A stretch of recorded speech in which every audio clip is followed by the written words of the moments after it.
Hello everyone, today I'm reviewing an extraordinarily boring car, and I'll make no bones about that fact whatsoever. I'm reviewing the brand new for 2019/2020 model year Audi A4 35 TFSI. Now, there's a good chance that you found this review because you're looking at possibly buying one of these, potentially as a fleet customer, because the good people at Audi have told us that they are the majority buyers for these cars. In fact, it surprised me to find out that 60% of A4s are still sold to what they would consider fleet customers, businesses, rental places, etc., etc. Only 40% of them being sold privately. And the split is currently 50-50 between petrol and diesel. Now that's, I suspect, a fairly big swing back from a few years ago when I would have put good money on diesel being the biggest seller.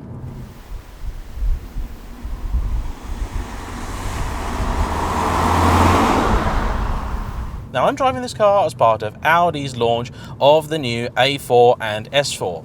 You may have seen some reviews of both of those cars, but today is apparently the UK debut of both of them.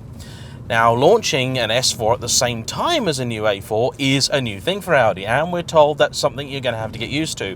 Performance models are going to be launched earlier on in the life cycles than we're used to, basically to give them a bit more of a chance. And the new S4 is significant too because it replaces the sexy petrol engine they used to use with a V6 mild hybrid turbo diesel. Whether that's any good or not, I will find out later on today.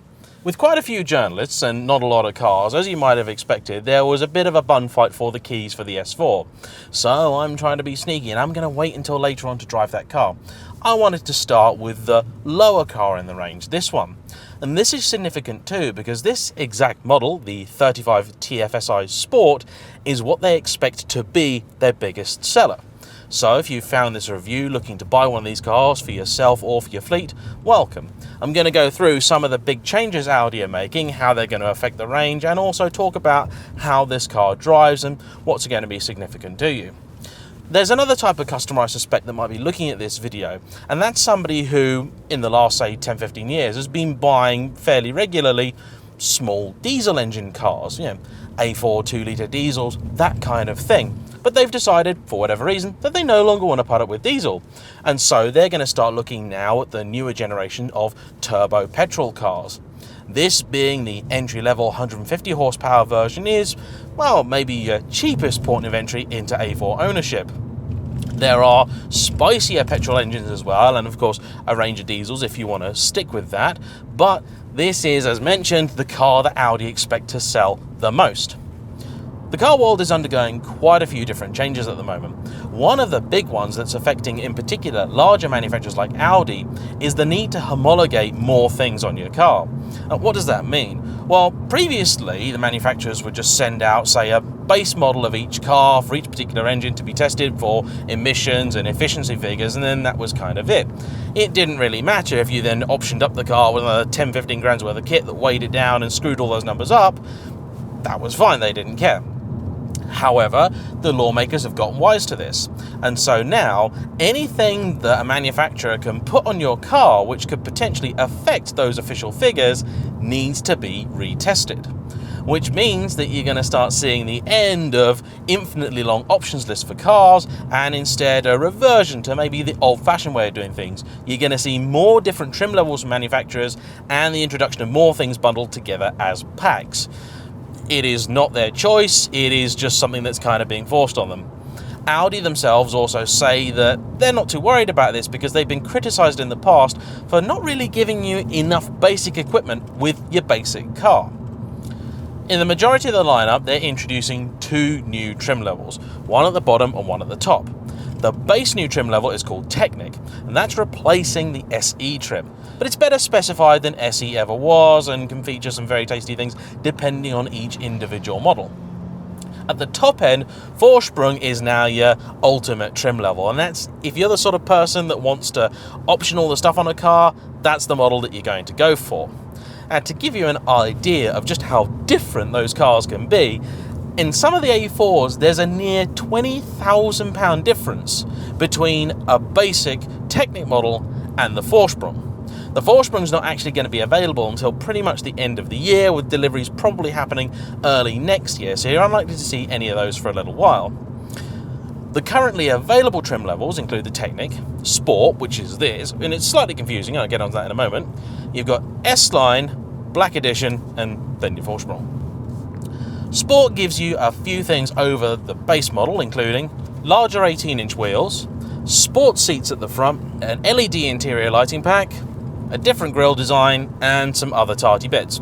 Confusingly, Sport does not actually give you the Sport suspension as standard. Now, options haven't gone entirely by the wayside, because this car does still have a few. This car's got optional silver paint, although I have no idea why anyone would pay for silver paint. The wireless phone charging, which is very nice, Audi sound upgrade, and a different design of wheels, tow bar prep, and a couple of other things.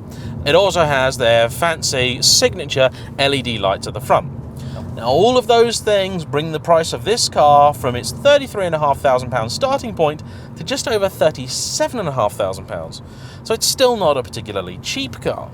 If you are considering buying one of these, whether for your business or personally, you could do a lot worse than speaking to my friends at Pendle Lease. They've got quite a few deals going on these, and for the best prices, I would suggest that you give them a call. All of their details are in the description below, as usual. One thing I have to say for this car on a relatively uneven British road is just how amazingly comfortable it actually is. I'm currently driving the car in comfort mode, and it's really actually awesome. The driving position is excellent too. You're actually sat nice and low. The sport seats are not really that sporty, but they are at least fairly comfortable. The interior is a nice enough place to be. It's lifted a little bit by the addition of some of this silver trim, and the steering wheel is typical Audi brilliant. Of all the big manufacturers, I think I prefer Audi's steering wheels the most. Although the car's helm isn't full of feedback, it's actually much better than you'd expect it to be. The car's fairly darty and lively on its feet, and I'm looking forward to actually chucking it through a couple of corners. Claimed MPG for this car is about 42, and bimbling along here, I've been achieving a real-world 40, which is pretty decent. Historically, these turbocharged engines have had a hard time getting close to their claimed figures, but the new tests are designed to make the figures in the book match those of the real world a lot better, and so far that seems to be the case. Now, this base car is available with either a manual or, as in this one, a 7-speed S-Tronic. The vast majority of the range is available exclusively with the S-Tronic, with the exception of the S-Cars, which have the 8-speed Tiptronic instead.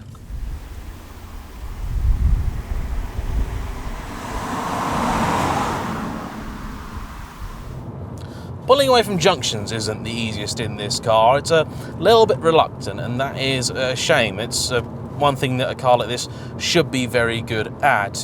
Whether that's the engine, the gearbox, a combination of both, me not putting my foot down far enough, I couldn't say. But I'd like to have just a little bit more initial go in it. What I'm going to do now, though, for the rest of the journey is turn the car into its dynamic setting and see how it fares on more tricky roads.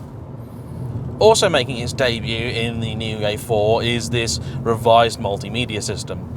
Unfortunately, it follows the trend I so despise of taking essentially an iPad and just nailing it to the dash, which is a real shame because a number of Audis in the past, like the old A8 and A3, had beautifully integrated little hideaway systems that at the press of a button could just disappear and leave you with a nice clean dash.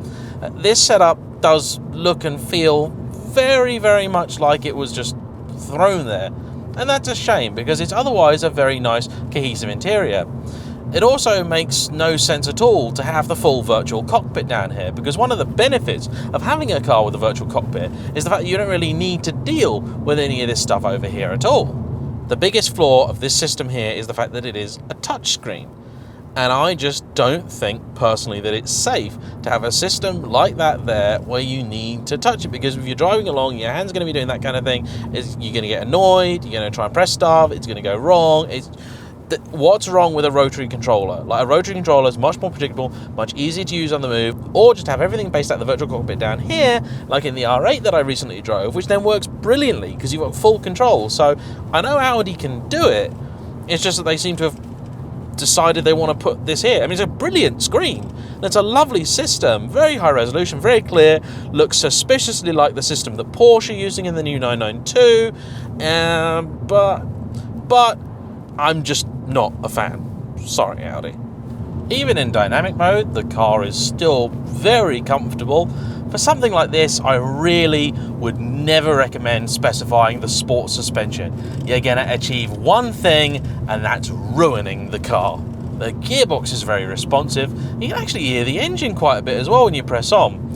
Whether there's any sort of sound composer or something like that, I don't know. But I have my suspicions, because it does sound a bit fruitier than you think that it should. Now, we've decided to go completely off-piste, as you may have noticed, and we've found ourselves down a single-track road. Fortunately, you can actually see quite a bit of the bonnet, and the car is quite easy to place. When you go on events like this, the people running it will give you routes that they'd like you to drive, but you can, of course, do what I've done and be an idiot and ignore them. But we were desperate to try and find a decent road that we could test the car's dynamics on. The one we were on was just full of traffic and not very useful. Now, there's quite a few people out there that have accused me of being paid for my Audi and VW content of late. Nothing could be further from the truth. Today is the first day that I've received anything from VW Group, and in the interest of fairness and good journalism, I will disclose exactly what that is. I've got this very nice pen. There's also a little USB stick, which has... no, that's the keys to a Honda, actually. Take that. There's also this very nice little USB stick which has lots and lots of pictures of the cars that we've been driving. Now, I don't know about you, I mean, this is a nice pen. It's a very nice pen indeed, but it's not really enough to buy me. I mean, I'm sure I can be bought, but I mean, you know, at least like a pen in a box, really.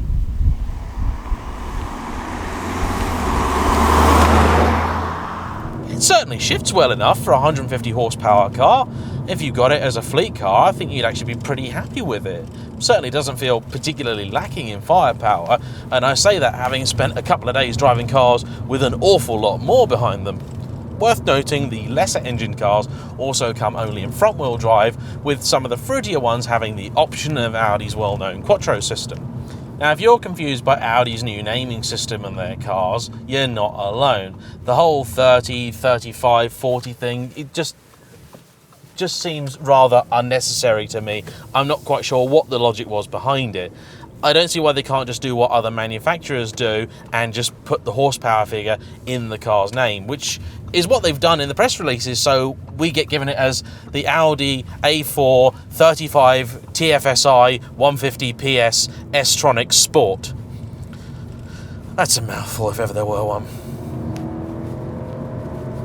Although it's not billed as a performance car, it responds pretty well, and even in dynamic mode, it's still comfortable enough and can be hustled down these tight little lanes fairly well. Overall, the A4 is not a bad car at all.